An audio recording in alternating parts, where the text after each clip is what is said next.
शनिवार के दिन भगवान शिव की ये अद्भुत कथा जो मनुष्य एक बार सुन लेता है उसके सारे संकट स्वयं भोलेनाथ हर लेते हैं। दर्शक बंधु, आज शनिवार के इस पावन दिन हम भगवान शिव की ऐसी दिव्य कथा लेकर आए हैं जिसे सुनने भर से मन के भारी बोझ, जीवन के छुपे हुए दुख और वर्षों से चले आ रहे कष्ट स्वयं हल्के होने लगते हैं। शनिवार वो दिन है जब कर्मों का लेखा सबसे गहराई से खुलता है और जब भोलेनाथ अपने सच्चे भक्तों की एक पुकार मात्र से ही संकट हर लेते हैं। कहा जाता है कि जो मनुष्य श्रद्धा और विश्वास के साथ शनिवार के दिन शिव की इस पावन कथा को सुनता है, उसके जीवन में चल रहा अंधकार धीरे धीरे प्रकाश में बदलने लगता है। निराशा, भय, अशांति और दुर्भाग्य स्वयं रास्ता छोड़ देते हैं, क्योंकि जहाँ शिव का नाम है वहाँ दुख टिक नहीं सकता। इसलिए आज की इस कथा को केवल कानों से नहीं बल्कि हृदय से सुनिए। हो सकता है शिव की यही लीला, यही संदेश आपके जीवन की उस पीड़ा का अंत बन जाए जिसे आप वर्षों से मौन होकर सहते आ रहे हैं। अब चलिए भक्ति भाव के साथ भगवान शिव की इस पावन कथा में प्रवेश करते हैं। लेकिन दर्शक बंधु, शनिवार व्रत कथा को आरंभ करने से पहले एक अत्यंत गंभीर और आवश्यक बात आपको अवश्य बताना चाहता हूँ। हमारे प्राचीन धर्म ग्रंथ गरुड़ पुराण में स्पष्ट कहा गया है कि शनिवार के दिन सुनी जाने वाली कोई भी व्रत कथा या धर्म कथा यदि बीच में छोड़ दी जाए तो वो केवल अधूरा ज्ञान नहीं देती, बल्कि मन में शंका, भय और भ्रम छोड़ जाती है। और यही अधूरापन कई बार मनुष्य को अपने कर्म पथ से भटका देता है। शनिवार व्रत केवल एक नियम नहीं बल्कि आत्मशुद्धि का मार्ग है। इसलिए इस पावन दिन भगवान शिव और शनिदेव से जुड़ी इस व्रत कथा को अधूरा छोड़ना अपने ही सौभाग्य को अधूरा छोड़ देने के समान माना गया है। अधूरी कथा मन में अधूरे संस्कार छोड़ती है और अधूरे संस्कार जीवन में बाधा बनकर सामने आते हैं। इसीलिए आपसे विनम्र निवेदन है कि आज शनिवार के इस पावन व्रत की कथा को अंत तक अवश्य सुने। ये केवल एक कथा नहीं बल्कि कर्म, संयम और शिव कृपा का दर्पण है, जिसमें आप अपने जीवन के दुख, अपने निर्णय और अपने कर्मों का सच्चा प्रतिबिंब देख पाएंगे। संभव है इस कथा का कोई एक प्रसंग, कोई एक वाक्य आपके जीवन की उस पीड़ा का अंत बन जाए जो आपको भीतर ही भीतर तोड़ रही है। और यदि आप स्वयं को सच्चा सनातनी मानते हैं तो आपका ये भी धर्म है कि शनिवार व्रत और भगवान शिव से जुड़ी इस पावन कथा को केवल अपने तक सीमित न रखें, इसे अधिक से अधिक लोगों तक पहुंचाएं ताकि शनिदेव की कृपा और शिव का आशीर्वाद औरों के जीवन से भी दुख हर सके। इसलिए इस वीडियो को लाइक करें, अपने परिवार और मित्रों के साथ साझा करें और हमारे चैनल को सब्सक्राइब करना ना भूलें, ताकि ऐसी ही पावन व्रत कथाएं और जीवन बदलने वाली शिक्षाएं आपको निरंतर मिलती रहे। तो चलिए श्रद्धा, संयम और पूर्ण विश्वास के साथ शनिवार व्रत की इस दिव्य कथा की शुरुआत करते हैं। बहुत समय पहले की बात है।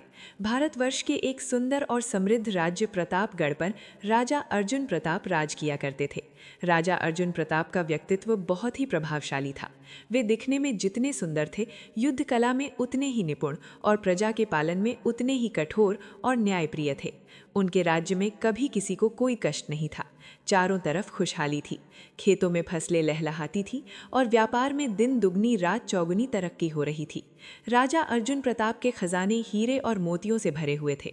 उनके पास हाथियों, घोड़ों और सैनिकों की एक विशाल सेना थी, जिसे देखकर पड़ोसी राज्य के राजा भी थर थर कांपते थे।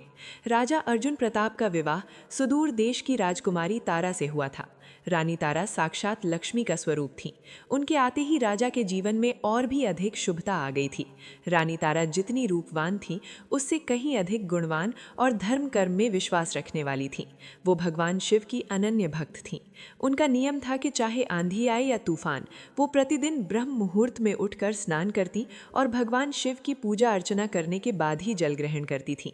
विशेषकर शनिवार के दिन रानी तारा पूरे विधि विधान से शिवजी और शनिदेव का स्मरण करती थी, क्योंकि उनका मानना था कि सब कुछ महादेव की कृपा से ही प्राप्त हुआ है। राजा और रानी का एक पुत्र था जिसका नाम था राजेंद्र। राजकुमार राजेंद्र अभी छोटा था, लेकिन उसके चेहरे का तेज बता रहा था कि वो भविष्य में एक महान योद्धा बनेगा।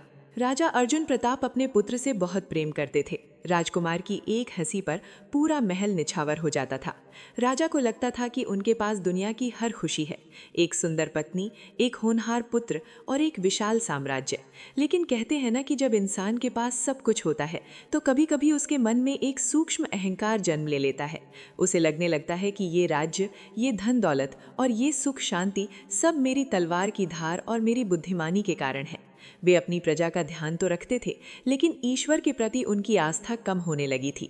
वे अक्सर रानी तारा को पूजा करते देख हंस देते और कहते कि तारा, तुम व्यर्थ ही इतना समय पूजा पाठ में गंवाती हो, असली शक्ति तो हमारी भुजाओं में है।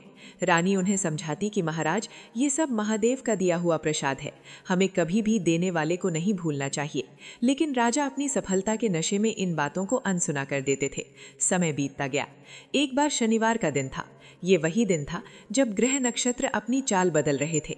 रानी तारा ने सुबह उठकर राजा से कहा कि महाराज, आज शनिवार है और आज का दिन भगवान शिव और शनिदेव की आराधना के लिए बहुत विशेष है। मैंने पंडित जी से सुना है कि आज ग्रहों का योग कुछ भारी है, इसलिए मेरा आपसे निवेदन है कि आज आप कोई राजकाज या शिकार पर ना जाएं। आज हम दोनों मिलकर महल के शिवालय में रुद्राभिषेक करेंगे और दान पुण्य करेंगे। इससे हमारे राज्य और पुत्र राजेंद्र पर आने वाला कोई भी संकट टल जाएगा। राजा अर्जुन प्रताप उस समय अपने अस्त्र शस्त्रों की जांच कर रहे थे। उन्होंने रानी की बात सुनी और जोर से हंस पड़े। उन्होंने अपने कंधों पर रखा हुआ भारी धनुष उठाया और बोले कि रानी, तुम बहुत भोली हो, संकट कमजोर लोगों पर आते हैं, अर्जुन प्रताप पर नहीं। मेरी तलवार की चमक देखकर काल भी अपना रास्ता बदल लेता है। आज मैंने अपने मंत्रियों के साथ जंगल में शिकार पर जाने का कार्यक्रम बनाया है। वहाँ एक आदमखोर शेर का आतंक है, मुझे उसका अंत करना है। तुम अपना पूजा पाठ करो, मैं अपने क्षत्रिय धर्म का पालन करने जा रहा हूँ। रानी तारा का मन किसी अनहोनी की आशंका से कांप उठा। उन्होंने फिर से राजा के हाथ पकड़ लिए और विनती की कि महाराज, आज रुक जाइए, न जाने क्यों मेरा मन बहुत घबरा रहा है। आज का दिन आप महादेव के चरणों में बिताइए, शिकार तो कल भी हो सकता है। लेकिन राजा के सिर पर तो अहंकार का भूत सवार था। उन्होंने रानी का हाथ स्नेह से हटाया और बोले कि चिंता मत करो तारा, मैं शाम होने से पहले ही शेर का शिकार करके वापस आ जाऊंगा। और हाँ, आज शाम को हम अपनी जीत का जश्न मनाएंगे, तुम महल को सजवाने की तैयारी करो। इतना कहकर राजा अर्जुन प्रताप अपने घोड़ों और सैनिकों के साथ जंगल की ओर निकल पड़े। घोड़ों की टाप से धरती गूंज उठी। आगे आगे राजा का सफ़ेद घोड़ा पवन वेग से दौड़ रहा था और पीछे उनकी सेना। जंगल में प्रवेश करते ही वातावरण कुछ अजीब सा हो गया। हवाएं तेज चलने लगी और आसमान में काले बादल घिराए। ऐसा लग रहा था जैसे प्रकृति राजा को रोकने का प्रयास कर रही हो, लेकिन राजा ने इन संकेतों को नज़रअंदाज कर दिया। वे गहरे जंगल में घुसते चले गए। दोपहर होते होते राजा अपनी सेना से कुछ अलग हो गए। एक हिरण का पीछा करते करते वे घने जंगल के उस हिस्से में पहुंच गए जहां सूरज की रोशनी भी ठीक से नहीं पहुंच पा रही थी। वहां बड़े बड़े पेड़ और झाड़ियां थीं। राजा ने तुरंत अपना धनुष उठाया और बिना ठीक से देखे केवल आवाज की दिशा में एक बाण छोड़ दिया। बाण के छूटते ही वहां से किसी जानवर की नहीं बल्कि एक इंसान की चीखने की आवाज आई। हे राम की आवाज सुनकर राजा के पैरों तले जमीन खिसक गई। वो तुरंत घोड़े से नीचे उतरे और उस दिशा में दौड़े। वहां जाकर उन्होंने जो दृश्य देखा उससे उनका कलेजा मुंह को आ गया। झाड़ियों के पीछे कोई शेर नहीं था बल्कि एक वृद्ध साधु बैठे ध्यान कर रहे थे और राजा का बाण सीधा उनके कंधे पर लगा था। साधु के शरीर से रक्त की धारा बह रही थी। राजा अर्जुन प्रताप कांपते हुए साधु के पास गए और उनके चरणों में गिर पड़े। मुझसे बहुत बड़ा अनर्थ हो गया शिवर, मैंने अनजाने में आपको बाण मार दिया, मुझे क्षमा कर दे। राजा गिड़गिड़ाने लगे। साधु ने अपनी आंखें खोली। उनकी आंखों में क्रोध नहीं बल्कि एक गहरा दर्द था। उन्होंने राजा की ओर देखा और कहा, राजन, सत्ता और शक्ति के मद में चूर होकर तुमने आज एक निरपराध तपस्वी पर वार किया है, वो भी शनिवार के दिन जब तुम्हें भगवान का स्मरण करना चाहिए था। तुम शिकार के उन्माद में यहाँ चले आए। राजा बार बार क्षमा मांगते रहे, लेकिन होनी को कौन टाल सकता है। साधु ने कहा, राजन, मैं तो तुम्हें श्राप नहीं दूंगा क्योंकि मैं शिव का भक्त हूँ, लेकिन तुम्हारे कर्मों का फल तुम्हें अवश्य मिलेगा। जिस अहंकार के कारण तुमने आज ये कृत्य किया है वो अहंकार ही तुम्हारे विनाश का कारण बनेगा। आज से तुम्हारे बुरे दिन शुरू होते हैं। तुम अपना राज्य, अपना परिवार और अपना सब कुछ खो दोगे। तुम्हें दाने दाने के लिए मोहताज होना पड़ेगा, तभी तुम्हें ईश्वर की महिमा और अपनी भूल का एहसास होगा। इतना कहकर साधु ने अपनी आंखें बंद कर ली और समाधि में लीन हो गए। राजा अर्जुन प्रताप बदहवास होकर वहां से अपने महल की ओर भागे। उनका मन ग्लानि और भय से भरा हुआ था। रास्ते भर उन्हें रानी तारा की चेतावनी याद आती रही। आज शनिवार है महाराज, आज रुक जाइए। रानी के शब्द उनके कानों में गूंज रहे थे। जैसे ही राजा महल पहुंचे, उन्होंने देखा कि महल के बाहर भारी भीड़ जमा है और लोगों के चेहरों पर हवाइयां उड़ी हुई हैं। महल के द्वार पर मंत्री दौड़ते हुए आए और बोले, महाराज गजब हो गया, पड़ोसी शत्रु राजा ने अचानक हमारे राज्य पर चारों तरफ से हमला कर दिया है। उनकी विशाल सेना ने किले को घेर लिया है और हमारे कई सेनापति मारे जा चुके हैं। राजा को अपनी आंखों और कानों पर विश्वास नहीं हुआ। जिस सेना और शक्ति पर उन्हें इतना घमंड था, वो आज ताश के पत्तों की तरह बिखर रही थी। राजा ने तुरंत अपना कवच पहना और युद्ध के मैदान की ओर दौड़े, लेकिन आज भाग्य उनके साथ नहीं था। उस दिन युद्ध में राजा अर्जुन प्रताप की तलवार भी उनका साथ नहीं दे पाई। उनके ही वफादार सैनिकों ने गद्दारी कर दी। शाम होते होते राजा का पूरा राज्य शत्रु के कब्जे में आ गया। शत्रु राजा ने आदेश दिया कि अर्जुन प्रताप और उनके परिवार को बंदी बना लिया जाए या उन्हें राज्य से बाहर निकाल दिया जाए। जान बचाने के लिए राजा अर्जुन प्रताप, रानी तारा और नन्हे राजकुमार राजेंद्र को रात के अंधेरे में एक गुप्त रास्ते से महल छोड़ना पड़ा। जिस राजा के पास सुबह तक सोने का पलंग और 56 भोग थे, रात होते होते वो एक साधारण फटे पुराने कपड़ों में अपनी पत्नी और बच्चे के साथ जंगल में नंगे पैर भटक रहा था। उनके पैरों में कांटे चुभ रहे थे। भूख और प्यास से बुरा हाल था। रानी तारा ने अपनी साड़ी का पल्लू फाड़कर राजकुमार राजेंद्र के सिर को ढका ताकि उसे ठंड न लगे। राजा की आंखों में आंसू थे, लेकिन अब पछताने से क्या हो सकता था। शनिदेव की वक्र दृष्टि और महादेव की अवहेलना का परिणाम सामने था। तीनों भटकते भटकते एक दूसरे राज्य की सीमा पर पहुंचे। वहां एक छोटा सा नगर था। राजा के पास न धन था, न कोई पहचान। पेट भरने के लिए काम तो करना ही था। राजा अर्जुन प्रताप ने अपनी पहचान छुपाकर एक लकड़ी काटने वाले के यहाँ मजदूरी करना शुरू किया। वो राजा जो कभी कलम भी नहीं उठाता था, अब दिन भर भारी कुल्हाड़ी चलाकर लकड़ियाँ काटता था। रानी तारा जो कभी फूलों की सेज पर सोती थी, अब दूसरों के घरों में जाकर बर्तन मांजने और झाड़ू पोछा करने का काम करने लगी। ये सब देखकर राजा का दिल बैठ जाता था। उन्हें बार बार वो शनिवार का दिन याद आता था। वे सोचते थे कि अगर मैंने तारा की बात मान ली होती और उस दिन शिकार पर ना गया होता तो आज ये दुर्दशा न देखनी पड़ती। लेकिन रानी तारा ने इस कठिन परिस्थिति में भी अपना धैर्य नहीं खोया। वो दिन भर काम करती और शाम को जो भी सूखी रोटी मिलती उसे पहले अपने पति और बच्चे को खिलाती और फिर खुद खाती। और सबसे बड़ी बात, इतनी विपत्ति में भी उन्होंने भगवान शिव का नाम लेना नहीं छोड़ा। वो हर समय ओम नमः शिवाय का जाप करती रहती थी। रानी तारा अक्सर राजा को समझाती, स्वामी धैर्य रखिए, ये हमारे कर्मों की परीक्षा है। महादेव सब देख रहे हैं। जब हमने सुख में उन्हें याद नहीं किया, शायद इसीलिए दुख आया है। अब अगर हम इस दुख में उन्हें सच्चे मन से याद करेंगे तो वे हमारे कष्ट जरूर हरेंगे। धीरे धीरे राजा को भी अपनी गलती का गहरा एहसास होने लगा। उनका अहंकार पूरी तरह टूट चुका था। अब वो भी काम करते समय मन ही मन शिवजी से क्षमा मांगते रहते थे। लेकिन अभी उनकी परीक्षा पूरी नहीं हुई थी। कष्टों का तो बस ये आरंभ था। एक दिन की बात है, राजकुमार राजेंद्र को बहुत तेज बुखार हो गया। उनका शरीर तवे की तरह तप रहा था। वैद्य के पास जाने के लिए और दवा खरीदने के लिए उनके पास एक भी पैसा नहीं था। राजा और रानी ने मालिक से कुछ पैसे उधार मांगे, लेकिन मालिक ने उन्हें धक्के मारकर निकाल दिया। बेबस माता पिता अपने बच्चे को गोद में लेकर एक पेड़ के नीचे बैठकर रो रहे थे। तभी वहां से कुछ व्यापारी गुजरे। उन व्यापारियों के दल को देखकर राजा अर्जुन प्रताप की आंखों में एक उम्मीद की किरण जागी। वो तुरंत दौड़कर उनके पास गए और हाथ जोड़कर बोले, हे महानुभावों, मुझ पर दया करें। मेरा बेटा बहुत बीमार है, वो बुखार में तप रहा है। अगर उसे अब भी दवा नहीं मिली तो मैं उसे खो दूंगा। कृपया मेरी कुछ सहायता कर दें, मैं जीवन भर आपका आभारी रहूंगा। राजा की आवाज़ में एक पिता का दर्द छलक रहा था। उनकी आंखों से आंसू बह रहे थे और वो उन व्यापारियों के सामने गिड़गिड़ा रहे थे। व्यापारियों में से एक सेठ, जो उस दल का मुखिया लग रहा था, उसने घमंड से राजा को ऊपर से नीचे तक देखा। राजा के कपड़े फटे हुए थे और चेहरे पर धूल जमी थी, लेकिन उसकी कदकाठी और बोलने का तरीका बता रहा था कि वो कोई साधारण भिखारी नहीं है। सेठ ने अपनी गाड़ी रोकी और बोला, अरे भाई, रोना धोना बंद करो। हम कोई धर्मार्थ संस्था नहीं चलाते। पैसे चाहिए तो कुछ काम करना पड़ेगा। मुफ्त में तो हम किसी को पानी भी नहीं पिलाते। राजा अर्जुन प्रताप ने तुरंत कहा, मैं कोई भी काम करने को तैयार हूँ सेठ जी। आप जो भी कहेंगे मैं करूँगा, बस मेरे बच्चे के प्राण बचा लीजिए। सेठ ने कुटिल मुस्कान के साथ कहा, ठीक है, हमारे पास सामान से भरी कई बोरियां हैं जिन्हें पास के नगर की मंडी तक पहुंचाना है। हमारा एक बैल बीमार हो गया है। अगर तुम उस बैलगाड़ी को खींचकर मंडी तक ले जाओगे तो मैं तुम्हें दवा के लिए पैसे दे दूंगा। ये शर्त बहुत कठिन थी। वो गाड़ी बहुत भारी थी और रास्ता पथरीला था। एक इंसान के लिए उसे खींचना लगभग असंभव था। वो भी तब जब राजा ने कई दिनों से ठीक से खाना भी नहीं खाया था। लेकिन एक पिता के लिए अपने पुत्र की जान से बढ़कर कुछ नहीं होता। राजा ने तुरंत हामी भर दी। उन्होंने रानी तारा की ओर देखा और आंखों ही आंखों में उन्हें ढांढस बंधाया। रानी तारा अपने बीमार बेटे को गोद में लिए एक पेड़ के नीचे बैठी रहीं और मन ही मन ओम नमः शिवाय का जाप करती रहीं। राजा अर्जुन प्रताप ने उस भारी गाड़ी को अपने कंधों पर उठाया। जैसे ही उन्होंने गाड़ी खींचनी शुरू की, उनके पैरों की नसें तन गई। पसीने से उनका पूरा शरीर भीग गया। नंगे पैर पत्थरों पर पड़ते तो छिल जाते, लेकिन राजा ने रुकने का नाम नहीं लिया। वो हर कदम पर महादेव को याद करते और अपने बेटे का चेहरा अपनी आंखों के सामने लाते। रास्ते में कई बार उन्हें लगा कि वो अब गिर जाएंगे। उनकी आंखों के आगे अंधेरा छाने लगा, लेकिन फिर उन्हें याद आता कि उनका बेटा जिंदगी और मौत से लड़ रहा है। इस विचार ने उनमें न जाने कहां से शक्ति भर दी। कड़ी धूप और भूख प्यास सहते हुए राजा ने आखिरकार वो गाड़ी मंडी तक पहुंचा दी।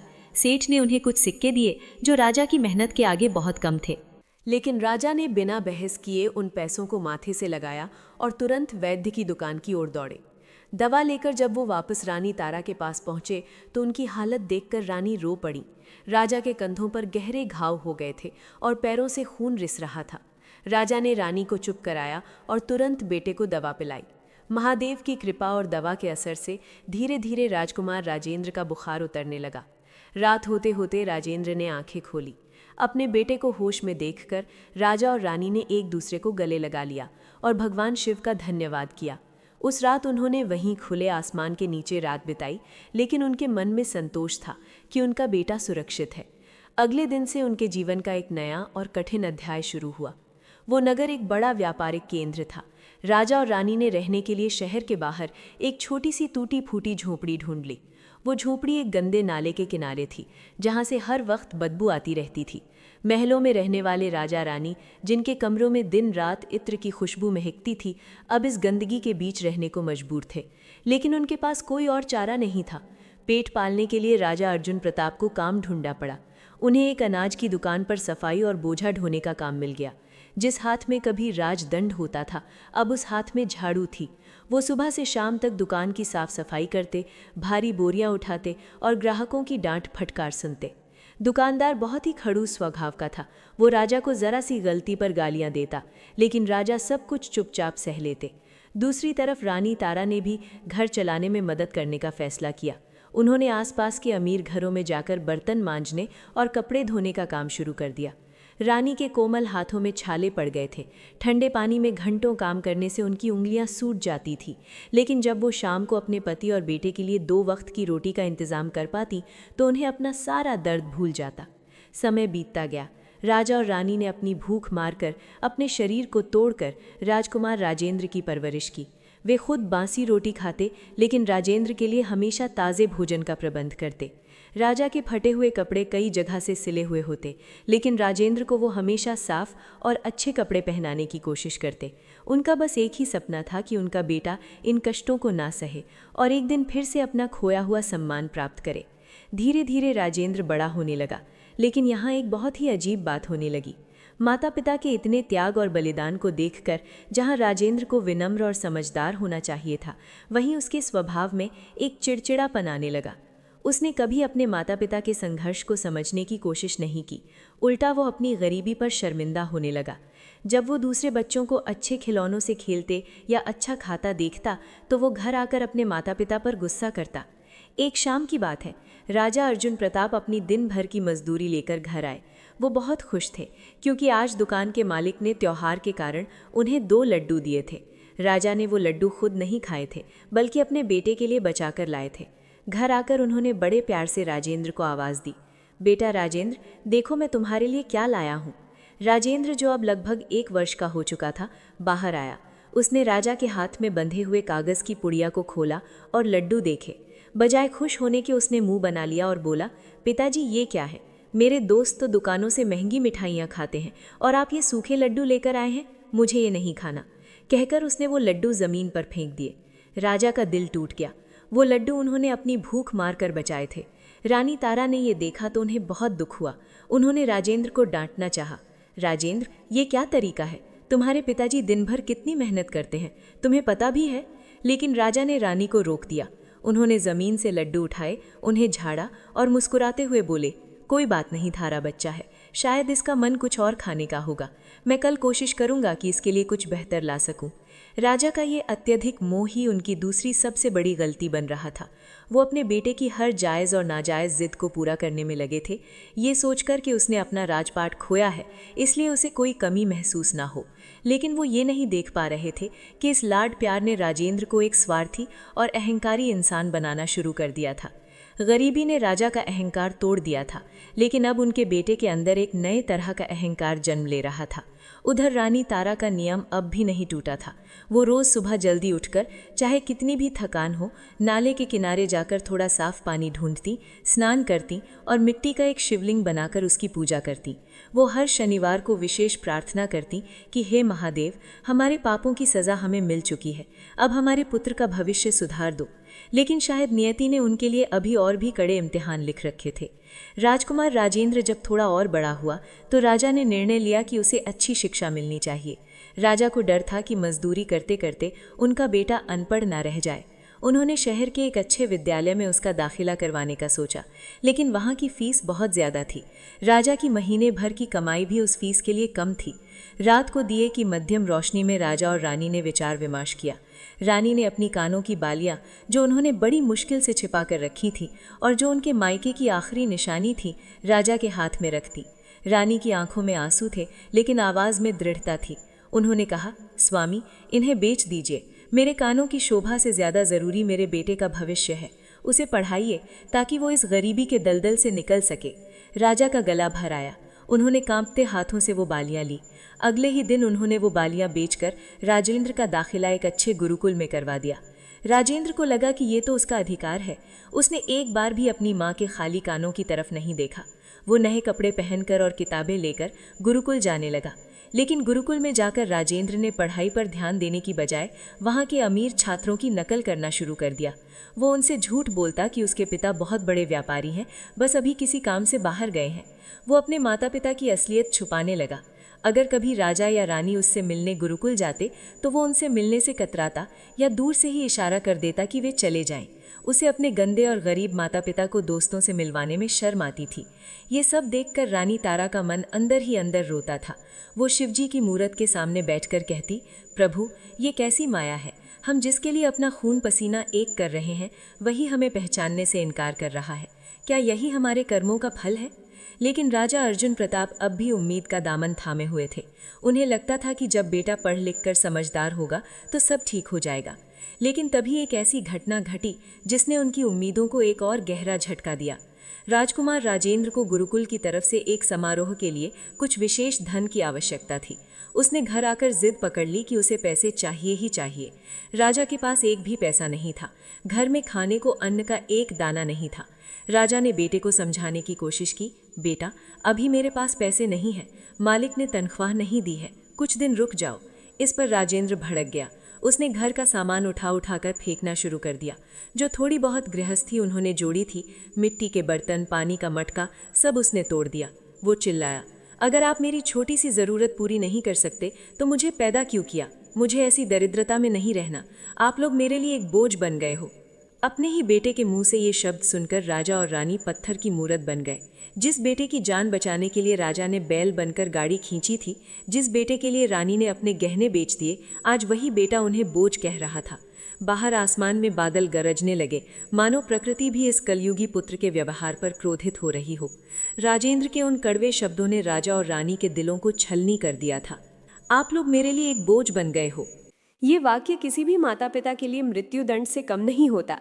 उस रात झोपड़ी में चूल्हा नहीं जला। राजा अर्जुन प्रताप और रानी तारा पूरी रात जागते रहे। बाहर बारिश हो रही थी और अंदर उनकी आंखों से आंसुओं के बरसात। लेकिन कहते हैं ना कि माता पिता का दिल बहुत बड़ा होता है। सुबह होते ही उन्होंने अपने अपमान को भुला दिया और फिर से उसी संघर्ष में जुट गए। उन्हें लगा कि शायद गरीबी और अभाव ने बच्चे के मन में कड़वाहट भर दी है। अगर हम इसे सुखी जीवन दे पाए तो शायद इसका स्वभाव बदल जाएगा। समय का पहिया अपनी गति से घूमता रहा। साल दर साल बीतते गए। राजा अर्जुन प्रताप अब समय से पहले ही बूढ़े दिखने लगे थे। कमर झुक गई थी, बालों में सफ़ेदी आ गई थी और चेहरे पर झुर्रियाँ पड़ी थी।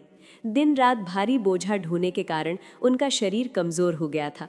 रानी तारा के सुंदर हाथ अब खुरदरे और कठोर हो चुके थे, लेकिन उनकी मेहनत रंग लाई। राजेंद्र ने अपनी पढ़ाई पूरी कर ली थी। वो अब एक बांका जवान हो चुका था। दिखने में वो बिल्कुल अपने पिता राजा अर्जुन प्रताप जैसा सुंदर था, लेकिन गुणों में वो उनसे बिल्कुल विपरीत था। पढ़ाई पूरी करने के बाद राजेंद्र को शहर के एक बड़े सेठ के यहाँ मुनीम की नौकरी मिल गई। ये दिन राजा और रानी के लिए किसी उत्सव से कम नहीं था। उन्हें लगा कि अब उनके दुख के दिन खत्म हो जाएंगे। राजा अर्जुन प्रताप ने उस दिन अपनी फटी हुई जेब से कुछ सिक्के निकालकर मंदिर में प्रसाद चढ़ाया। शाम को जब राजेंद्र पहली बार काम से लौटा तो राजा और रानी दरवाजे पर पलकें बिछाए उसका इंतजार कर रहे थे। उन्हें उम्मीद थी कि बेटा अपनी पहली कमाई माता पिता के चरणों में रखेगा और उनका आशीर्वाद लेगा। राजेंद्र आया। उसने नए और महंगे कपड़े पहन रखे थे। उसके हाथ में कुछ मिठाइयों और खुद के लिए खरीदा हुआ सामान था। राजा अर्जुन प्रताप ने आगे बढ़कर उसे गले लगाना चाहा, लेकिन राजेंद्र ने उन्हें हाथ से रोक दिया। उसने घृणा से अपने पिता के मैले कपड़ों को देखा और बोला, पिताजी दूर रहिए, मैंने अभी ये नए कपड़े पहने हैं, आपके पसीने और गंदगी से ये खराब हो जाएंगे। राजा के बढ़े हुए हाथ हवा में ही रुक गए। उन्होंने एक फीकी मुस्कान के साथ अपने हाथ पीछे खींच लिए। रानी तारा ने पानी का गिलास आगे बढ़ाया और पूछा, बेटा आज तेरी पहली कमाई का दिन है, कैसा रहा सब? राजेंद्र ने पानी पिया और लापरवाही से बोला, ठीक था, सेठ जी मेरे काम से खुश हैं, लेकिन मुझे वहाँ बहुत शर्मिंदगी उठानी पड़ी। राजा ने चिंतित होकर पूछा, क्यों बेटा, क्या किसी ने कुछ कहा? राजेंद्र ने गुस्से में कहा, कहा नहीं, लेकिन सब मेरे बारे में बातें कर रहे थे। सबको पता चल गया कि मैं इस गंदे नाले के किनारे इस टूटी हुई झोपड़ी में रहता हूँ। मेरे साथ काम करने वाले लोग अच्छे घरों से आते हैं।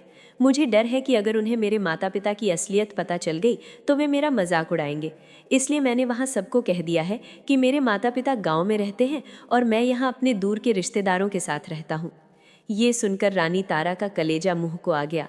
जिस बेटे के लिए उन्होंने अपनी पहचान खो दी, आज वही बेटा समाज में उनकी पहचान छुपा रहा था। राजा अर्जुन प्रताप ने गहरी सांस ली और कहा, ठीक है बेटा, अगर हमारी वजह से तुम्हें शर्मिंदगी होती है तो हम तुम्हारे दफ्तर की तरफ कभी नहीं आएंगे। तुम बस खुश रहो और तरक्की करो। राजेंद्र को लगा कि माता पिता मान गए हैं। उसने अपनी तनख्वाह का एक हिस्सा भी उन्हें नहीं दिया। उसने सारे पैसे अपने शौक पूरा करने में, नए कपड़े खरीदने में और दोस्तों के साथ घूमने में खर्च करना शुरू कर दिया। घर का खर्च अब भी राजा की मजदूरी और रानी के बर्तन मांजने से ही चल रहा था। कभी कभी तो स्थिति ऐसी हो जाती कि घर में खाने को नहीं होता, लेकिन राजेंद्र बाहर होटलों में खाना खाकर आता और घर आकर सो जाता। राजा और रानी भूखे पेट ही सो जाते, ये सोचकर कि चलो बेटा तो भूखा नहीं है। एक दिन की बात है, सावन का महीना था और मूसलाधार बारिश हो रही थी। राजेंद्र सुबह अपना छाता घर पर ही भूल गया था। दोपहर होते होते बारिश और तेज हो गई। राजा अर्जुन प्रताप को चिंता होने लगी कि बेटा भीग जाएगा तो बीमार पड़ जाएगा। वो अपनी पुरानी फटी हुई छतरी लेकर और राजेंद्र के लिए टिफिन में गर्मा गर्म खाना लेकर उसके दफ्तर की ओर निकल पड़े। राजा कांपते हाथों में छाता और टिफिन पकड़े सेठ की दुकान के बाहर पहुंचे। उनके कपड़े बारिश और कीचड़ से सने हुए थे। चौकीदार ने उन्हें भिखारी समझकर रोकना चाहा, लेकिन राजा ने कहा कि वो मुनीम राजेंद्र के पिता हैं। चौकीदार हंस पड़ा, लेकिन उसने अंदर संदेश भिजवा दिया। जब राजेंद्र को पता चला कि उसका पिता दुकान के बाहर खड़ा है तो उसका चेहरा गुस्से से लाल हो गया। वो तेजी से बाहर आया। उसने देखा कि उसके पिता कीचड़ में सने खड़े हैं और उनके हाथ में एक पुराना सा टिफिन है। आसपास के कर्मचारी और राहगीर उन्हें देख रहे थे। राजेंद्र ने पिता का हाथ पकड़ा और उन्हें खींचते हुए एक कोने में ले गया। आपको मैंने मना किया था ना यहाँ आने से? राजेंद्र गुर्राया। आप मेरी इज्जत मिट्टी में मिलाने पर क्यों तुले हैं? लोग क्या सोचेंगे कि इतना पढ़ा लिखा मुनीम एक मजदूर का बेटा है? देखिए अपनी हालत, किसी भिखारी से कम नहीं लग रहे आप।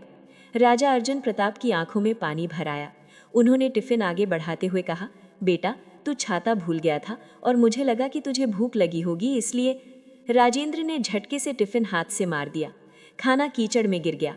मुझे आपकी भूख और छाते की चिंता नहीं है, मुझे अपनी इज्जत की चिंता है। चले जाइए यहाँ से और दोबारा अपनी ये मनहूस शक्ल लेकर मेरे दफ्तर मत आइएगा। राजा अर्जुन प्रताप बारिश में भीगते हुए अपनी टूटी हुई छतरी और बिखरे हुए खाने को वहीं छोड़कर वापस लौट आए। उस दिन उनकी आत्मा पूरी तरह रो पड़ी थी। घर आकर उन्होंने रानी तारा को कुछ नहीं बताया, बस चुपचाप एक कोने में लेट गए। उन्हें वो साधु का श्राप याद आ रहा था। उन्हें लग रहा था कि शायद शारीरिक कष्टों से ज्यादा बड़ा कष्ट ये मानसिक संताप है जो उन्हें अपनी ही औलाद से मिल रहा है। कुछ महीने और बीते। राजेंद्र अब घर में भी माता पिता से सीधे मुंह बात नहीं करता था। उसे अब इस बात की जल्दी थी कि कैसे वो इस गरीबी से हमेशा के लिए पीछा छुड़ा ले, और इसका एक ही रास्ता उसे नजर आ रहा था, विवाह। उसने पता लगाया कि शहर के एक धनी व्यापारी की इकलौती बेटी है। व्यापारी अपनी बेटी के लिए एक घर जमाई ढूंढ रहा था जो उनके व्यापार को भी संभाल सके। राजेंद्र दिखने में सुंदर था और चतुर भी। उसने किसी तरह उस व्यापारी को प्रभावित कर लिया। रिश्ता लगभग पक्का हो गया। व्यापारी और उसकी पत्नी लड़के का घर और परिवार देखने आना चाहते थे। ये राजेंद्र के लिए सबसे बड़ी मुसीबत थी। वो जानता था कि अगर ससुराल वालों ने उसकी झोपड़ी और उसके गरीब माता पिता को देख लिया तो ये रिश्ता टूट जाएगा। वो दौड़कर घर आया। उसने राजा और रानी को बुलाया और एक ऐसा प्रस्ताव रखा जिसे सुनकर धरती भी कांप जाए। राजेंद्र ने कहा, पिताजी, माँ, मेरी शादी एक बहुत बड़े घर में तय हो रही है। इससे हमारी किस्मत बदल जाएगी। लेकिन एक समस्या है, वे लोग बहुत अमीर हैं और अगर उन्होंने आप लोगों को इस हालत में देखा तो वे अपनी बेटी मुझे नहीं देंगे। रानी तारा ने पूछा, तो हम क्या करें बेटा, क्या हम छिप जाएं? राजेंद्र ने बेशर्मी से कहा, नहीं, छिपने से काम नहीं चलेगा। वे लोग कल घर देखने आ रहे हैं। मैंने उनसे झूठ बोला है कि ये झोपड़ी हमारे नौकरों की है और हमारा असली घर अभी बन रहा है। मैंने पास ही के एक खाली पड़े अच्छे मकान को किराए पर लिया है 1 दिन के लिए।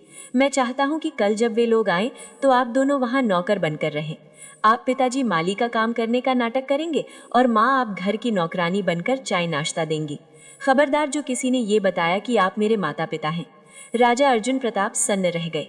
एक राजा जिसने कभी हजारों लोगों पर हुकूमत की, आज उसका अपना बेटा उसे अपने ही ससुर के सामने नौकर बनने को कह रहा था। रानी तारा की आंखों से आंसू बह निकले। उन्होंने कहा, बेटा, हम गरीब जरूर हैं लेकिन हम तेरे माँ बाप हैं। तू हमें दुनिया के सामने नौकर कहेगा? राजेंद्र चिल्लाया, बस 1 दिन की तो बात है। अगर आप इतना भी नहीं कर सकते तो मुझे भूल जाइए। ये शादी मेरे लिए बहुत ज़रूरी है। अगर ये रिश्ता टूटा तो मैं घर छोड़कर चला जाऊंगा या आत्महत्या कर लूंगा। बेटे की धमकी के आगे माता पिता का स्वाभिमान हार गया। पुत्र मोह ने फिर से उन्हें झुकने पर मजबूर कर दिया। राजा ने भारी मन से कहा, ठीक है बेटा, अगर तेरी खुशी इसी में है तो हम कल तेरे नौकर बन जाएंगे। हम नहीं चाहते कि हमारी वजह से तेरा बना बनाया काम बिगड़ जाए। अगली सुबह राजेंद्र ने राजा और रानी को किराए के उस अच्छे मकान में ले जाकर पुराने लेकिन साफ कपड़े पहनाए जो नौकरों जैसे लगते थे। उसने उन्हें बार बार समझाया कि कैसे सिर झुकाकर खड़े रहना है और मालिक कहकर बात करनी है। दोपहर को लड़की वाले आए। वे बहुत ही अमीर और घमंडी किस्म के लोग थे। राजेंद्र ने बड़े आदर से उनका स्वागत किया। राजा अर्जुन प्रताप बगीचे में पौधों को पानी दे रहे थे जैसा कि तय हुआ था। लड़की के पिता ने राजेंद्र से पूछा, ये बूढ़ा कौन है? राजेंद्र ने हंसते हुए कहा, जी, ये हमारा पुराना नौकर है। थोड़ा कम सुनता है और मंद बुद्धि है, लेकिन काम कर लेता है। ये शब्द राजा के कानों में पिघले हुए शीशे की तरह पड़े। जिस पिता ने उसे उंगली पकड़कर चलना सिखाया, उसे आज वो मंद बुद्धि नौकर बता रहा था। अंदर कमरे में रानी तारा कांपते हाथों से चाय की ट्रे लेकर आई। लड़की की माँ ने उन्हें घृणा से देखा और राजेंद्र से कहा, तुम्हारे नौकर बहुत गंदे रहते हैं। देखो इसके हाथ कितने खुरदुरे हैं। इसे कहो ट्रे मेज पर रख दे और दूर हट जाए। रानी तारा ने चुपचाप ट्रे रखी और पल्लू से अपना मुंह छिपाकर रोते हुए रसोई में चली गई। शिवजी की परम भक्त एक राजरानी आज अपने ही बेटे के नाटक में एक अछूत दासी की तरह व्यवहार पा रही थी, लेकिन उन्होंने उफ तक नहीं की ताकि बेटे का भेद न खुल जाए। शाम को जब लड़की वाले रिश्ता पक्का करके चले गए तो राजेंद्र खुशी से झूम उठा। उसने माता पिता के पास जाकर माफी मांगना तो दूर, उल्टे उन्हें आदेश दिया, चलो अब बहुत हो गया, वापस अपनी झोपड़ी में चलो। और हाँ, शादी तक तुम लोगों को ऐसे ही रहना होगा। शादी के बाद मैं अपनी पत्नी के साथ उसके घर रहने चला जाऊंगा, फिर तुम लोग जैसे चाहो रहना। इस घटना ने राजा अर्जुन प्रताप के अंदर कुछ तोड़ दिया था। उस रात वो सो नहीं पाए। वो आसमान की तरफ देखकर बुदबुदाए, हे महादेव, ये कैसा न्याय है? क्या मेरा अपराध इतना बड़ा था कि मुझे ये दिन देखना पड़ा? मृत्यु दे दो प्रभु, पर ऐसा अपमान अब और नहीं सहा जाता। लेकिन अभी तो दुखों का पहाड़ टूटना बाकी था। शादी का दिन नजदीक आ रहा था और राजेंद्र की योजनाएं और भी क्रूर होती जा रही थीं। उसे डर था कि शादी वाले दिन कहीं उसके माता पिता की असलियत सामने ना आ जाए, इसलिए उसने अपने मन में एक खौफनाक फैसला कर लिया था। शादी से ठीक 2 दिन पहले राजेंद्र अपनी उस टूटी फूटी झोपड़ी में आया। उसके चेहरे पर एक कठोरता थी जो किसी जल्लाद के चेहरे पर भी शायद ना हो। राजा अर्जुन प्रताप और रानी तारा, जो अपने बेटे की शादी की खबर सुनकर भले ही उन्हें बुलाया न गया हो, मन ही मन थोड़े उत्साहित थे कि उनका बेटा गृहस्थ जीवन में प्रवेश करने जा रहा है। उन्होंने सोचा था कि शायद राजेंद्र उन्हें आशीर्वाद देने के लिए बुलाएगा या कम से कम शादी की मिठाई तो खिलाएगा। लेकिन राजेंद्र ने आते ही जो कहा, उसने माता पिता के रहे सहे अरमानों को भी कुचल दिया। उसने एक पोटली राजा की ओर फेंकी और बोला, इसमें कुछ राशन और 2 दिन का खाना है। मेरी शादी वाले दिन तुम दोनों को इस झोपड़ी से बाहर कदम रखने की भी ज़रूरत नहीं है। अगर तुम लोग वहाँ बारात के आसपास भी दिखाई दिए तो लोग पूछेंगे कि ये भिखारी कौन है, और मैं नहीं चाहता कि मेरी खुशी के दिन मुझे शर्मिंदा होना पड़े। रानी तारा का दिल भर आया। उन्होंने रोते हुए पूछा, बेटा, क्या हम दूर से भी तेरी सहराबंदी नहीं देख सकते? एक माँ के लिए उसके बेटे की शादी देखना ही सबसे बड़ा सुख होता है। हम वादा करते हैं, हम किसी को नहीं बताएंगे कि हम कौन हैं। हम भीड़ में कहीं छिपकर खड़े हो जाएंगे। राजेंद्र चिल्लाया, नहीं, मुझे तुम लोगों पर रत्ती भर भी भरोसा नहीं है। तुम वहाँ भी रोना धोना शुरू कर दोगे या तुम्हारी फटी हुई हालत देखकर कोई ना कोई सवाल पूछ ही लेगा। इसलिए बेहतर यही है कि तुम लोग यहीं रहो और दरवाज़ा बंद करके पड़े रहो। और सुन लो, शादी के बाद मैं सीधे अपने ससुराल यानी अपनी पत्नी के महल में रहने जा रहा हूँ। मुझे ढूंढने की कोशिश मत करना। जब मुझे समय मिलेगा मैं खुद यहाँ आ जाऊँगा। इतना कहकर राजेंद्र वहाँ से चला गया। वो मुड़कर एक बार भी नहीं देखा। राजा अर्जुन प्रताप पत्थर की तरह वहीं बैठे रह गए। जिस बेटे के लिए उन्होंने बैल बनकर गाड़ी खींची, आज वो बेटा उन्हें अपनी शादी के मंडप से दूर रहने की हिदायत दे रहा था। उस रात झोपड़ी में सन्नाटा था, ऐसा सन्नाटा जो मौत से भी ज्यादा भयानक था। शादी का दिन आया। दूर शहर में शहनाइयां बज रही थी। आतिशबाजी की आवाजें झोपड़ी तक आ रही थी। राजा और रानी झोपड़ी के अंदर अंधेरे में बैठे थे। हर एक पटाखा जो फूटता उनके दिल पर हथौड़े की तरह लगता। वे जानते थे कि उनका बेटा अभी घोड़ी पर चढ़ा होगा, अभी फेरे ले रहा होगा। रानी तारा ने अपनी सूखी आंखों से महादेव की तस्वीर की ओर देखा और हाथ जोड़कर कहा, हे प्रभु, भले ही उसने हमें त्याग दिया हो, पर उसे सुखी रखना। उसके जीवन में कभी कोई कष्ट ना आए। माता पिता का हृदय तो मक्खन जैसा होता है। संतान चाहे कितना भी दुख दे, उनके मुंह से दुआ ही निकलती है। विवाह संपन्न हुआ और जैसा कि राजेंद्र ने कहा था, वो अपने ससुराल के आलीशान भवन में जाकर रहने लगा। वहाँ उसे हर सुख सुविधा मिल गई। नौकर चाकर, रेशमी बिस्तर, स्वादिष्ट भोजन और समाज में मान सान।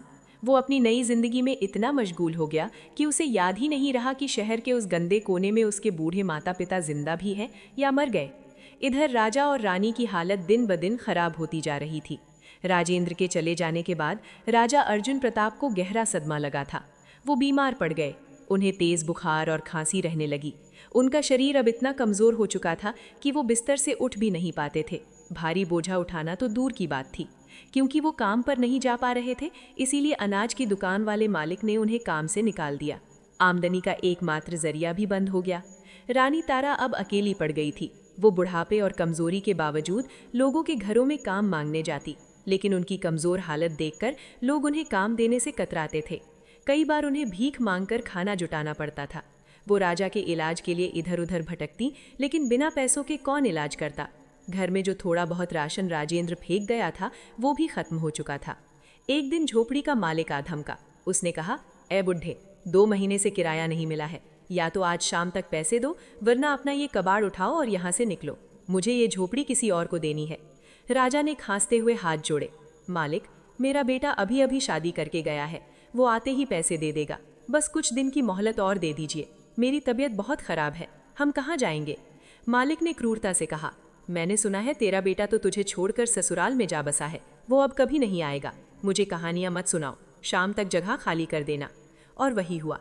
शाम होते होते मकान मालिक ने उनका बचा कुचा सामान बाहर फेंक दिया और उन्हें धक्के मारकर निकाल दिया। राजा अर्जुन प्रताप, जो कभी सोने के पलंग पर सोते थे, और रानी ताला, जिनके इशारे पर दासियां दौड़ती थी, आज वे दोनों सड़क पर बेसहारा खड़े थे। उनके सिर पर छत भी नहीं थी। राजा का शरीर बुखार से तप रहा था और रानी की आंखों में आंसू सूख चुके थे। वे धीरे धीरे चलते हुए शहर के एक शिव मंदिर के बाहर पहुंचे। मंदिर की सीढ़ियों के पास एक कोना खाली था, वहीं उन्होंने अपना डेरा डाल लिया। मंदिर में आने वाले भक्त जो कुछ प्रसाद या सिक्के दे देते, उसी से उनका गुजारा चलने लगा। ये वही शनिवार का दिन था जब उनकी किस्मत पलटने वाली थी, लेकिन अभी परीक्षा की घड़ी समाप्त नहीं हुई थी।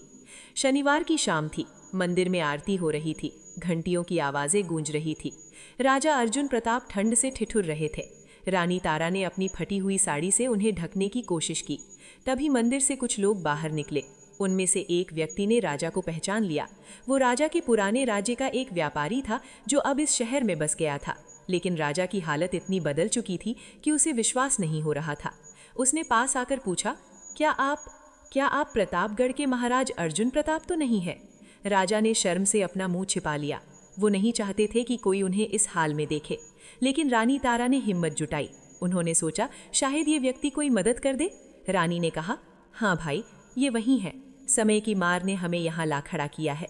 वो व्यक्ति बहुत दुखी हुआ। उसने कहा, महाराज, आपकी ये दशा? मैंने सुना था कि आपका राज्य शत्रुओं ने छीन लिया, लेकिन आप तो महान योद्धा थे। और आपका बेटा, मैंने सुना था वो यहीं किसी बड़े सेठ का दामाद बन गया है। क्या वो आपकी देखभाल नहीं करता? बेटे का नाम सुनते ही राजा की आंखों से आंसू बह निकले। उन्होंने कुछ नहीं कहा। वो व्यक्ति समझदार था। उसने स्थिति को भांप लिया।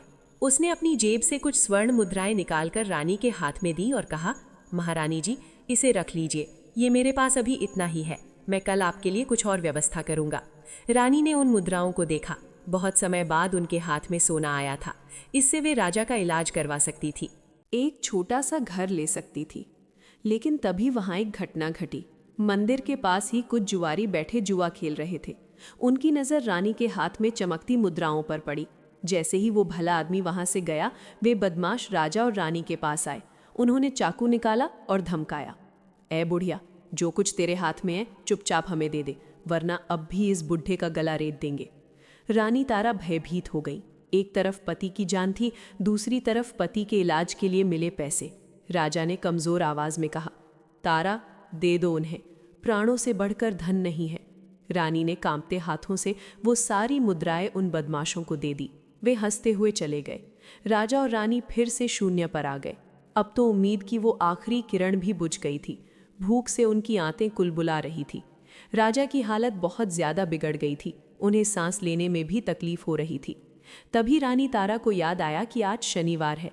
उन्होंने राजा का सिर अपनी गोद में रखा और आंसुओं के साथ बोली, स्वामी, आपको याद है जब हम महल में थे तो वो अंतिम शनिवार था जब मैंने आपसे पूजा करने को कहा था और आप शिकार पर चले गए थे। उसी दिन हमने साधु का अपमान किया था और शिव की अवहेलना की थी। आज फिर वही शनिवार है। हमारी सारी विपत्तियां शनिवार से ही जुड़ी हैं। मुझे लगता है कि अब हमारे प्रायश्चित का समय आ गया है। राजा ने मुश्किल से आंखें खोली और कहा, तारा, अब तो मेरे पास पूजा के लिए न फूल है, न जल और ना ही शक्ति। मैं तो अब मृत्यु की प्रतीक्षा कर रहा हूँ। रानी ने कहा, नहीं स्वामी, महादेव भाव के भूखे हैं। आज हम इस मंदिर की सीढ़ियों पर बैठकर ही भूखे प्यासे रहकर अपना व्रत पूरा करेंगे। हम शिवजी की वो कथा सुनेंगे और सुनाएंगे जो शनि प्रदोष के दिन कही जाती है। मैंने सुना है कि जो भी सच्चे मन से शनिवार के दिन भगवान शिव की शरण में जाता है और अपनी गलती स्वीकार कर लेता है, उसके सारे पाप धुल जाते हैं। राजा ने हामी भरी। उस घोर संकट की घड़ी में जब उनके पास कुछ नहीं था, उन्होंने अपनी बची खुची श्रद्धा बटोरी। रानी तारा ने वहां पास बैठे कुछ भिखारियों और दुखी लोगों को इकट्ठा किया। उन्होंने कहा, भाइयों और बहनों, आज मैं आपको भगवान शिव की एक कथा सुनाना चाहती हूँ। हम सब दुखी हैं, शायद महादेव हमारी पुकार सुन ले। रात का समय था।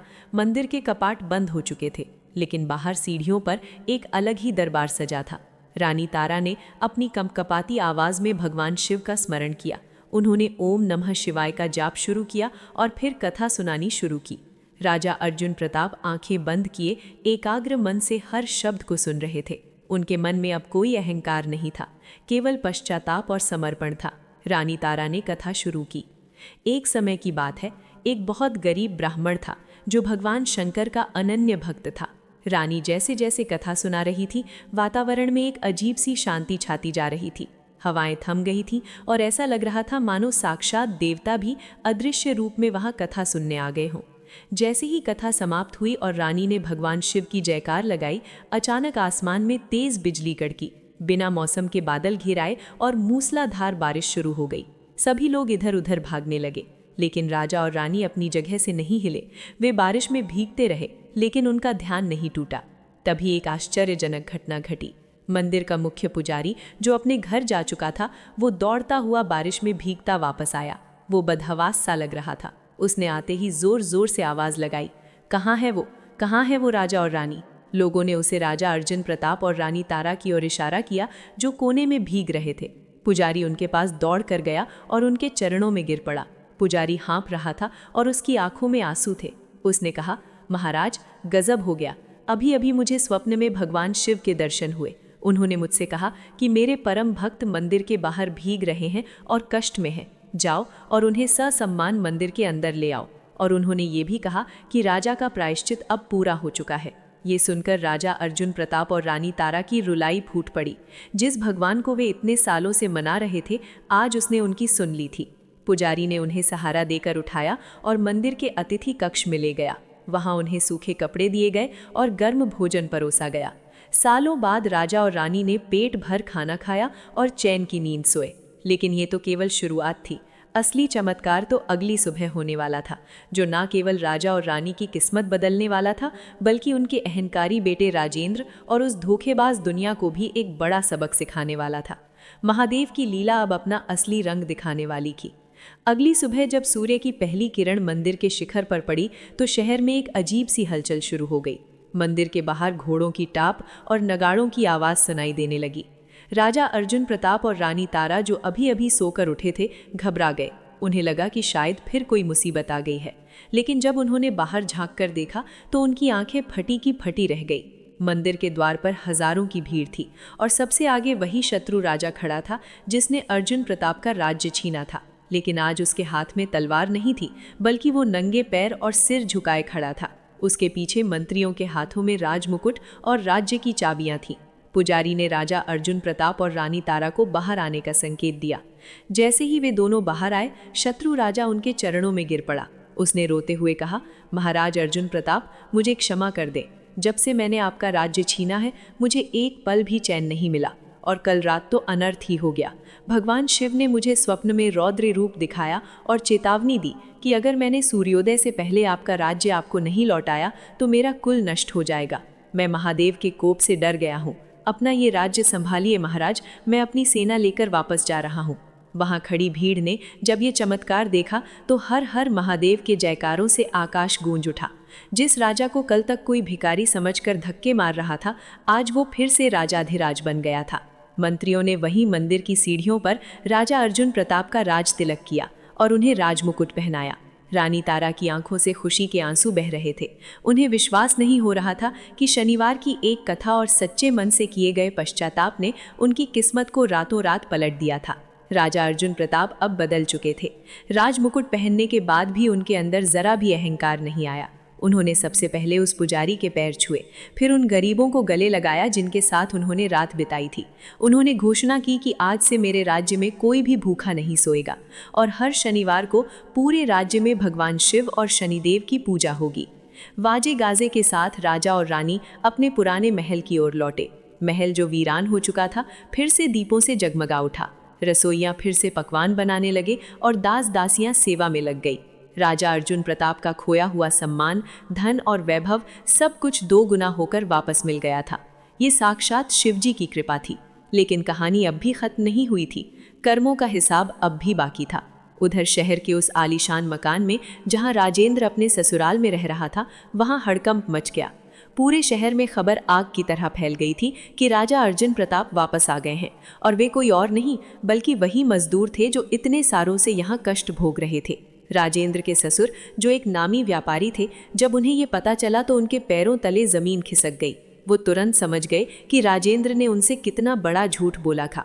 उसने अपने माता पिता को नौकर बताया था, जबकि असल में वही राजा और रानी थे।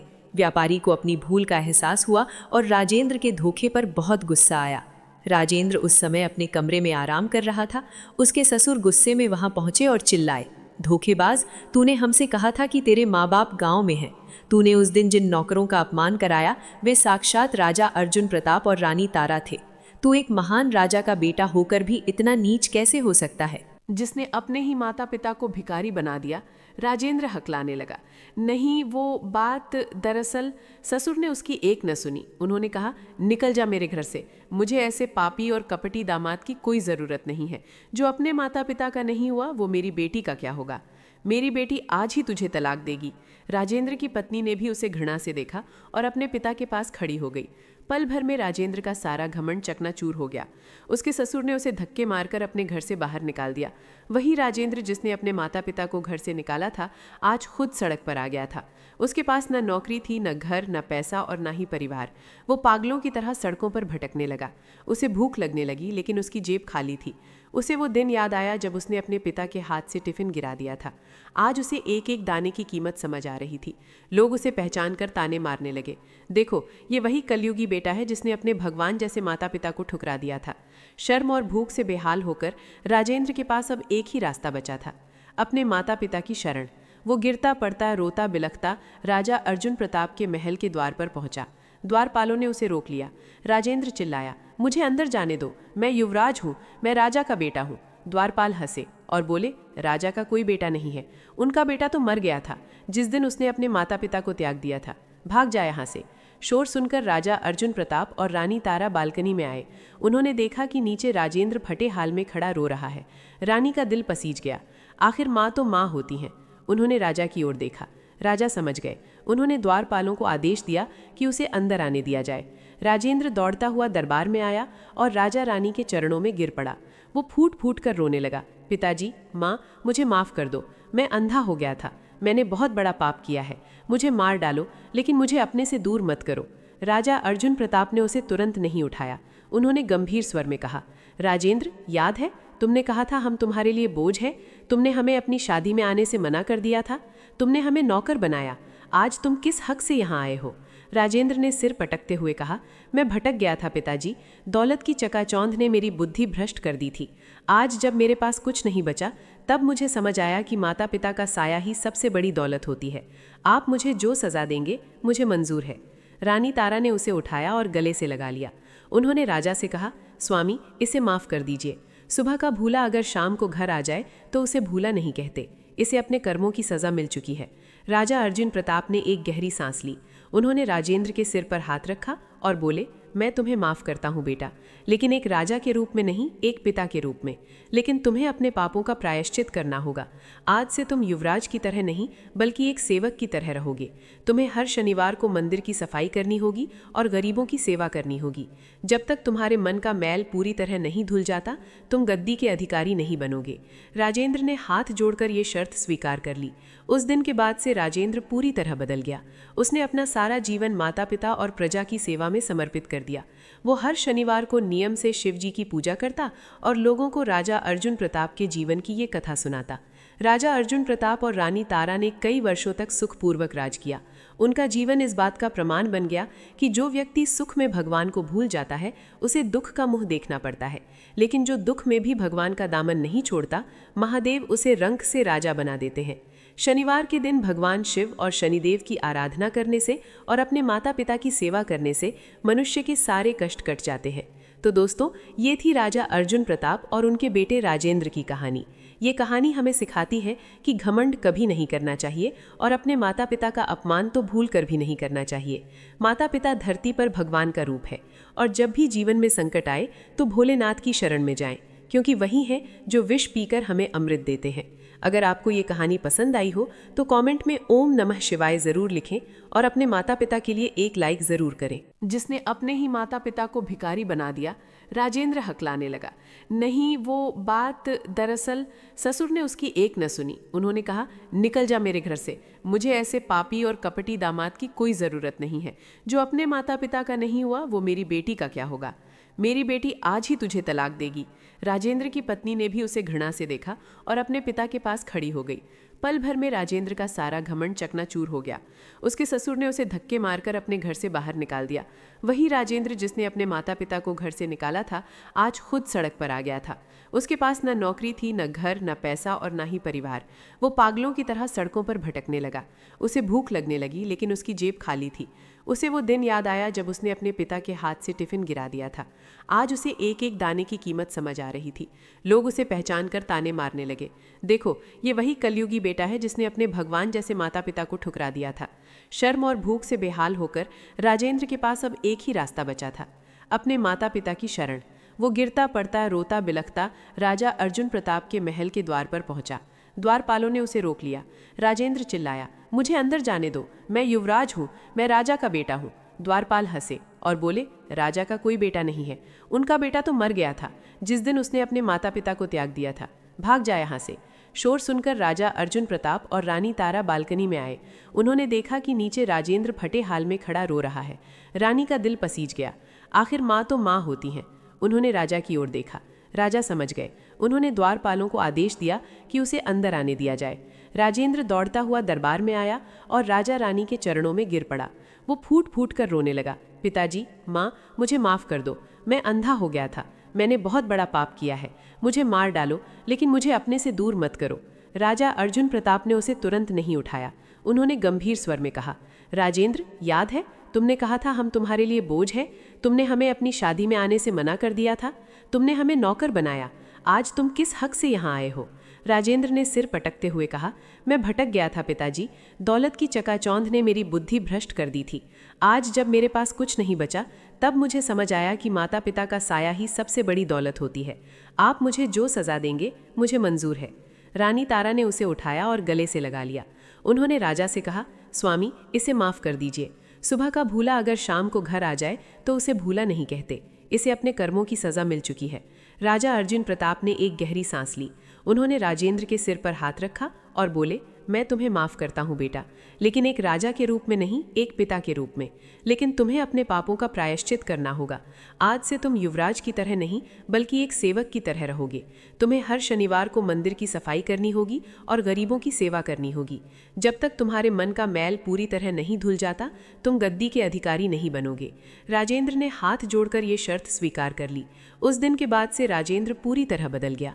उसने अपना सारा जीवन माता पिता और प्रजा की सेवा में समर्पित कर दिया। वो हर शनिवार को नियम से शिव जी की पूजा करता और लोगों को राजा अर्जुन प्रताप के जीवन की ये कथा सुनाता। राजा अर्जुन प्रताप और रानी तारा ने कई वर्षों तक सुखपूर्वक राज किया। उनका जीवन इस बात का प्रमाण बन गया कि जो व्यक्ति सुख में भगवान को भूल जाता है उसे दुख का मुंह देखना पड़ता है, लेकिन जो दुख में भी भगवान का दामन नहीं छोड़ता, महादेव उसे रंक से राजा बना देते हैं। शनिवार के दिन भगवान शिव और शनिदेव की आराधना करने से और अपने माता पिता की सेवा करने से मनुष्य के सारे कष्ट कट जाते हैं। तो दोस्तों, ये थी राजा अर्जुन प्रताप और उनके बेटे राजेंद्र की कहानी। ये कहानी हमें सिखाती है कि घमंड कभी नहीं करना चाहिए और अपने माता पिता का अपमान तो भूल कर भी नहीं करना चाहिए। माता पिता धरती पर भगवान का रूप है और जब भी जीवन में संकट आए तो भोलेनाथ की शरण में जाएं, क्योंकि वही हैं जो विष पीकर हमें अमृत देते हैं। अगर आपको ये कहानी पसंद आई हो तो कमेंट में ओम नमः शिवाय ज़रूर लिखें और अपने माता पिता के लिए एक लाइक ज़रूर करें।